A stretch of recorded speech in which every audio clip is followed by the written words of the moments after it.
Bismillahirrahmanirrahim. Assalamualaikum warahmatullahi wabarakatuh.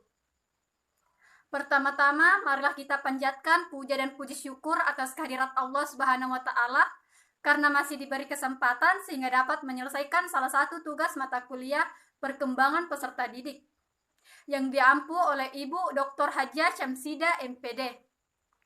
Perkenalkan, nama saya Milani Manna, NIM 19280400006. Adapun judul kasus yang saya angkat yaitu tak terima dipukul siswa lapor gurunya ke polisi. Adapun poin pembahasan yang pertama yaitu latar belakang terjadinya kasus. Siswa SMA negeri yang ada di Indonesia yang berinisial NM usia 17 tahun melaporkan gurunya ke polisi. Ia laporkan setelah mengalami aksi penganiayaan oleh guru honorer di sekolahnya yang berinisial MA. Kata MN, "Saya laporkan ke polisi setelah memukul saya. Saya tidak terima dipukul karena saya tidak punya salah lalu dipukul. Andai saya punya salah, saya terima," kata NM Minggu 11 Februari 2018 yang lalu. NM mengaku dipukul oleh gurunya saat dirinya sedang menerangkan materi pelajaran seni di kelasnya pada pukul Sabtu 10 Februari 2018 yang lalu. Diungkap bahwa saat itu baru saja NM mengikuti harian bersama lebih 20 orang siswa lainnya di sekolah tersebut.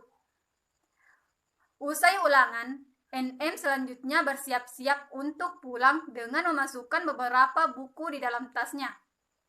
Tiba-tiba, sang guru yang berinisial MA meminta si korban maju ke depan untuk menerangkan materi pelajaran yang akan diikuti pekan depan. NM pun menerangkannya sesuai dengan permintaan oleh guru seni tersebut. Baru 2 menit berlangsung, guru kemudian meninju bagian rusuk kiri dari siswa tersebut. Saat itu NM bertanya kepada gurunya, alasannya memukul dirinya. Namun, guru honorer tersebut menegaskan jika masih kurang pukulannya, sehingga MA memukul kedua kalinya. Usai menerima pukulan kedua dari sang guru tersebut, NM tidak bisa bertanya kembali karena tidak bisa bernafas, lalu duduk di bangku, sedangkan guru tersebut memilih keluar dari kelas tersebut, ungkap siswanya. NM mengaku pemukulan tersebut terjadi pada Sabtu 10 Februari 2018 yang lalu, pukul 1 waktu Indonesia Tengah. Adapun alasan saya memilih kasus tersebut sebagai tugas akhir, yaitu latar belakang kasus yang membuat saya tertarik untuk mengangkatnya sebagai tugas akhir tugas perkembangan peserta didik. Murid tidak salah, namun guru melakukan kekerasan terhadap murid. Selanjutnya, mengetahui bahwa ada kekerasan yang terjadi terhadap siswa di Indonesia. Adapun teori yang mendukung, yang pertama yaitu teori kecerdasan emosional. Menurut Cooper dan Sawab, teori kecerdasan emosi adalah kemampuan untuk merasakan, memahami, secara efektif menerapkan daya dan kepekaan emosi sebagai sumber energi, informasi, koreksi, dan pengaruh dan emosiawi. Perasaan untuk mengakui penghargaan orang lain serta menanggapinya dengan tepat. Menerapkan secara efektif energi emosi dalam kehidupan sehari-hari, di mana kecerdasan emosi juga merupakan kemampuan untuk menggunakan emosi secara efektif untuk mencapai tujuan untuk membangun produktif dan meraih keberhasilan. Menurut Goleman mendefinisikan bahwa kecerdasan emosi adalah suatu kemampuan seseorang yang di dalamnya terdiri berbagai kemampuan untuk dapat memotivasi diri sendiri, bertahan menghadapi frustasi, mengendalikan impulsif atau dorongan hati, dan tidak melebih-lebihkan kesenangan maupun kesusahan. Mampu mengatur reaktif, menjaga agar tidak terjadi stres, tidak melumpuhkan berpikir untuk menempati orang lain, serta adanya prinsip berusaha sambil berdoa. Adapun teori pendukung yang kedua yaitu teori perkembangan moral. Menurut Kolben, penalaran moral adalah suatu pemikiran tentang masalah moral. Pemikiran itu merupakan prinsip yang dipakai dalam menilai suatu tindakan dalam situasi moral. Penalaran moral dipandang sebagai suatu struktur, bukan isi. Jika penalaran moral dilihat sebagai isi, maka suatu dikatakan baik atau buruk atau sangat tergantung pada lingkungan sosial budaya tertentu, sehingga sifatnya relatif. Poin pembahasan yang selanjutnya yaitu estimasi solusi. Sebelum saya bahas estimasi solusinya, terlebih dahulu saya akan membahas tentang faktor-faktor penyebab terjadinya kekerasan di dalam dunia pendidikan. Kekerasan bisa terjadi karena pendidikan sudah atau sangat kasih sayang terhadap murid, atau dahulu ia diperlakukan dengan keras. Selain itu, kekerasan oleh guru oleh siswa disebabkan oleh faktor-faktor sebagai berikut. Yang pertama yaitu kurangnya pengetahuan guru bahwa kekerasan itu tidak efektif untuk memotivasi siswa atau merubah perilakunya. Yang kedua yaitu persepsi guru yang berinisial dalam menilai siswa. Misalnya, jika siswa melanggar bukan sebatas menangani, tetapi mencari tahu apa yang melandasi di landasan itu. Poin yang ketiga yaitu hambatan psikologis, sehingga dalam mengelola masalah guru lebih sensitif dan reaktif. Poin keempat yaitu adanya tekanan kerja guru. Target yang harus dipenuhi oleh guru seperti kurikulum, materi, prestasi yang harus dicapai siswa, sementara kendala yang dihadapi cukup besar.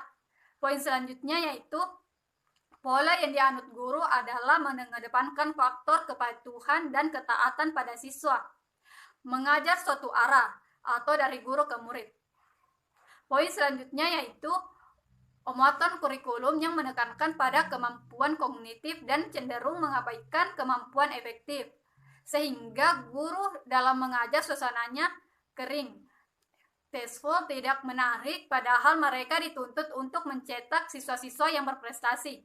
Poin selanjutnya yaitu tekanan ekonomi. Pada gilirannya bisa menjelma dalam bentuk kepribadian yang tidak stabil seperti berpikir pendek, emosional, mudah goyah, ketika merealisasikan rencana-rencana yang sulit diwujudkan. Nah, adapun solusinya yaitu beberapa solusinya yang akan diberikan untuk mengatasi kekerasan pada siswa di sekolah, yaitu diantaranya yang pertama menerapkan pendidikan tanpa kekerasan di sekolah. Poin kedua, mendorong atau mengembangkan humanisasi pendidikan, seperti menyatupadukan kesadaran hati dan pikiran, membutuhkan keterlibatan mental dan tindakan sekaligus. Yang ketiga, suasananya belajar yang meriah, gembira dengan memadukan potensi fisik dan psikis dalam suatu kekuatan yang integral. Poin selanjutnya yaitu hukuman yang diberikan berkolaborasi dengan tindakan anak. Poin selanjutnya, terus-menerus membekali guru untuk menambah wawasan, pengetahuan, kesempatan, pengalaman baru untuk mengembangkan kreativitas mereka. Poin selanjutnya, segera memberikan pertolongan bagi siapapun juga yang mengalami tindakan kekerasan di sekolah, dan menindaklanjuti serta mencari solusi yang alternatif yang terbaik. Nah, adapun kesimpulannya dari presentasi kali ini yaitu teori kecerdasan emosional, di mana kemampuan menuntut diri untuk belajar menghargai dan menghargai orang lain serta menanggapinya dengan tepat, menerapkan secara efektif energi emosi dalam kehidupan sehari-hari, serta kemampuan seseorang untuk mengenali emosi diri, mengelola emosi, memotivasi diri, mengenali emosi orang lain, dan kemampuan untuk membina orang lain. Teori perkembangan moral, di mana penalaran moral adalah kemampuan atau konsep dasar seseorang untuk dapat memutuskan masalah sosial moral dalam situasi kompleks dengan menerapkan penilaian terhadap nilai sosial mengenai tindakan apa yang dilakukannya. Peran guru terhadap masa depan seorang anak sangatlah besar. Guru memberikan didikan ilmu kepada anak yang sangat bermanfaat dalam kehidupannya mendatang. Betapa pentingnya kita harus menghargai jasa pengorbanan para guru dalam berbagai kasus dalam kehidupan pendidikan memang membuktikan bahwa pemerosotan nilai moral di kalangan peserta didik sudah mulai terjadi. Peradaan guru tidak lagi selamanya dipandang sebagai profesi yang terhormat. Namun, tindakan tersebut bisa juga terjadi karena faktor didikan orang tua dan kurangnya refleksi dari hati nurani. Cukup sekian yang bisa saya sampaikan, lebih dan kurangnya mohon dimaafkan. Wabillahi taufiq wal hidayah. Wassalamualaikum warahmatullahi wabarakatuh.